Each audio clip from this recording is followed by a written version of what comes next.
பானு, புதுச்சேரி வானூரிலே நேற்று நடைபெற்ற பொதுக்குழுவில் என்ன நடந்தது என்பதை அனைவரும் அறிந்திருப்பார்கள். ராமதாஸ் பொது மேடையிலேயே நான் சொல்வதுதான் சரி, நான் சொல்வதுதான் தீர்ப்பு, இதைதான் ஏற்க வேண்டும், இந்த உத்தரவை ஏற்க மறுப்போர் வெளியே போகலாம் என தனது மகனை பார்த்து கூறுகிறார். அன்புமணி தான் தற்போது பாமகவின் தலைவராக இருக்கிறார். அவரும் நேரடியாக சரி சரி நீங்க செய்யுங்க அப்படி என்று ஒரு மோதல் இருவருக்கும் ஏற்பட்டதை, கருத்து மோதலும் வார்த்தை போர் ஏற்பட்டதை அனைவருமே பார்த்தார்கள்.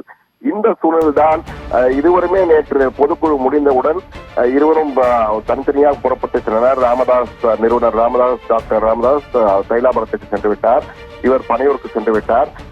நேற்று இருவருக்கும் சமரச பேச்சு நடத்த வேண்டும் என்பதற்காக கௌரவ தலைவர் கோகா மணி தலைமையில் ஒரு சிறப்பு குழு சென்று ராமதாசுடன் பேச்சுவார்த்தை நடத்தியது. இந்த சூழ்நிலைதான் தற்போது 11 மணி அளவிலே, இன்று 11 மணிக்கு பிறகு டாக்டர் ராமதாஸை சந்திக்க அன்புமணி வரப்போகிறார் என்ற தகவல் காலையிலிருந்தே பரவியது. தைலாபுரத்தில் இன்று 11 மணி அளவிலே அன்புமணி கிளம்பிவிட்டார் என்றும், தைலாபுரத்தில் வந்து டாக்டர் ராமதாஸை சந்திக்க போகிறார் என்றும் கூறப்படுகிறது. இது சமரச பேச்சு. நேற்று கோகாமணி தலைமையிலான அந்த குழு சமரசத்தை ஏற்படுத்தி விட்டார் என்றும், சமரசம் அடைந்து விடுவார்கள், அப்பா மகன் இருவரும் சந்திக்கும் பொழுது, அதாவது கட்சியின் நிறுவனரும் கட்சியின் தற்போதைய தலைவரும் சந்திக்கும் பொழுது அந்த சமரசம் ஏற்பட்டுவிடும் என்ற வகையில் தான் தற்போது பேசப்படுகிறது.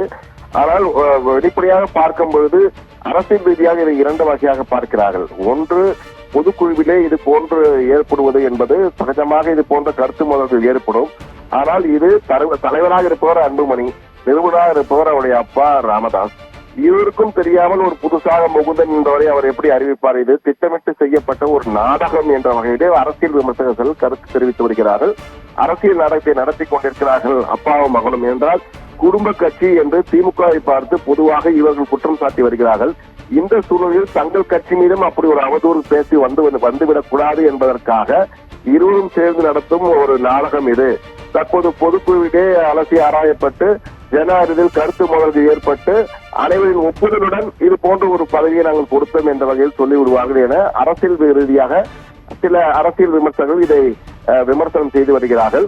மற்றொரு புறத்திலே பார்க்கும் பொழுது அன்புமணிக்கும் ராமதாஸ் பல மாதங்களாகவே தொடர்ந்து இது போன்ற கருத்து மோதல் இருந்து வந்ததாகவும், அதனுடைய வெளிப்பாடுதான் தற்போது அந்த பொதுக்குழுவிலே இருவருமே கருத்து மோதல்களில் வெளிப்படையாக ஈடுபட்டனர். என்றால் ஒரு கட்சி தலைவராக இருக்கிறார், கட்சி தலைவரை வெளியே போகின்றால் வெளியே போங்கள், என் கருத்தை ஏற்காமல் வெளியே போங்கள் என்று சொல்லும் பொழுது நிச்சயமாக அது ஒரு நெருக்கடியாக தான் தொண்டர்களுக்கு ஏற்பட்டிருக்கும்.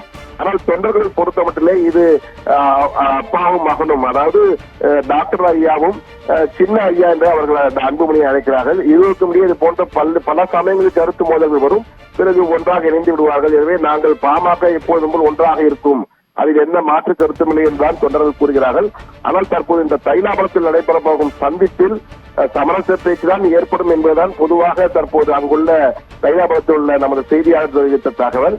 ஆனால் ஒருவேளை அன்புமணி சமரசம் செய்யாமல் இருந்தால் என்ன நடக்கும் என்பதும் தற்போது பெரும் கேள்விகளாக எழுந்திருக்கிறது. ஏனால் கட்சி யார் கட்டுப்பாட்டில் இருக்கிறது என்பது தற்போது மிக முக்கியமான கேள்வி.